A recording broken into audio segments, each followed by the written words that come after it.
You know, back in 1944, one of the absolute giants of quantum physics published this tiny book that asked a massive question, and it ended up changing biology forever. So today, let's dive into Erwin Schrödinger's What is Life? The entire book, really, it all comes down to one single, bold question. See, Schrödinger was a master of the quantum world, the world of atoms and uncertainty. But when he looked at the living world, he asked something really profound. Can the same rules of physics and chemistry that run the stars and rocks, can they really explain the miracle of a living, breathing thing?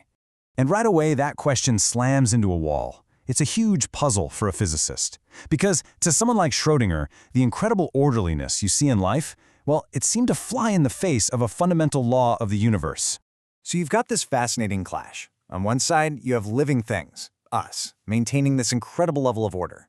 But on the other hand, a core law of physics, the second law of thermodynamics, says that everything in the universe tends to move towards chaos, towards what physicists call entropy.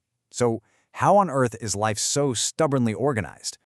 Well, the reason everything tends toward disorder is that the physical laws we see around us are all based on statistics. Think of them like a giant poll. They only get accurate and predictable when you're working with huge numbers of participants. In this case, atoms. And this isn't just some vague idea, right? There's actual math for it, called the square root of n rule. Basically, it says that how reliable a physical law is depends entirely on n, the number of atoms you're talking about. For that law to be precise, n has to be absolutely gigantic. And that right there is the paradox. The most important machinery of life, the genes that pass down our traits, they're made of a pretty small number of atoms. They just shouldn't be big enough for these statistical laws to work properly. So how can they possibly operate with such perfect, clockwork precision? Schrödinger's first big clue to cracking this puzzle was actually hiding in plain sight. It was inside the very mechanism of heredity. So biologists at the time knew that these tiny little structures inside a cell's nucleus, the chromosomes, contained the entire blueprint for a living thing. Schrödinger gave it a great name, the code script.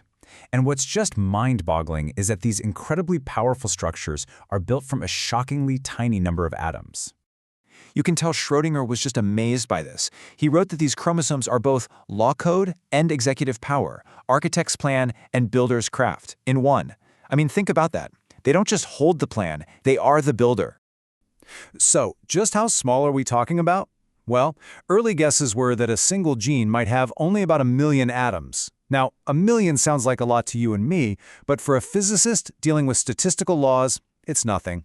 It's way too small to guarantee the kind of orderly behavior that life absolutely depends on. All right, the next clue came from a place you might not expect, from the way genes make mistakes, what we call mutations.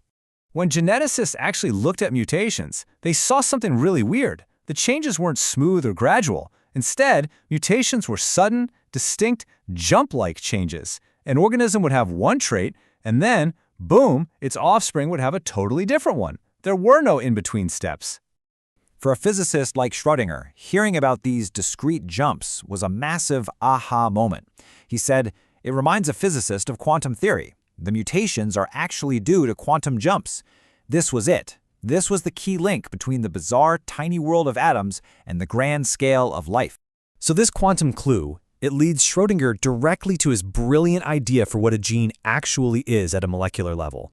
Schrödinger proposed that a gene is what he called an aperiodic crystal. Okay, what in the world does that mean? Well, it means it's a solid, really stable molecule, like a regular crystal. But, and this is the important part, it's not made of a simple, boring, repeating pattern. And its stability comes straight from the weird laws of quantum mechanics. He came up with a fantastic analogy. Think of a normal crystal, like salt or a diamond. It's like wallpaper, just the same simple pattern repeated over and over and over. But an aperiodic crystal, that's like a rich, complex tapestry, an incredible, elaborate design where every single thread has its own unique place and its own meaning. And this aperiodic crystal idea, it just solves the whole puzzle perfectly. A complex, non-repeating structure means it can store a huge amount of information, the code of life itself. The bonds holding it together are quantum mechanical, which makes it incredibly stable. You need a big jolt of energy to change it.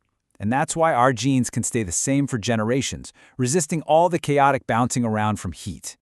So when you put all these pieces together, Schrödinger realized he had stumbled upon a whole new physical principle, one that seems to belong only to life. So, how does a living thing fight off that relentless march towards chaos and disorder?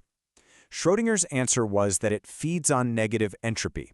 Now, that's a bit of a weird phrase, I know, but all it means is that an organism is constantly sucking in order from its environment, like when we eat highly ordered food, to fight against its own internal tendency to fall apart. And this leads to a really deep and beautiful distinction. You see, the non-living world creates order from disorder. Think about it. Predictable laws, like gas pressure, emerge from the chaotic, random motion of countless atoms. But life is different. Life works by a principle of order from order. It uses the pre-existing highly ordered blueprint of the gene to build and maintain even more order. The result is just wild. A living organism is this big, macroscopic system that somehow manages to behave with the kind of perfect, clock-like precision you'd only expect to see in matter cooled down to absolute zero, where all that random heat motion just stops. It's like life follows a whole different kind of physical law. And that leaves us with a big, provocative question that completely ignited a revolution in biology. It inspired Watson and Crick to go look for the physical structure of the gene. By looking at life with a physicist's eyes, did Schrödinger actually discover a new law of nature? A fundamental principle of order from order that governs life itself? It's a heck of a thought to leave you with.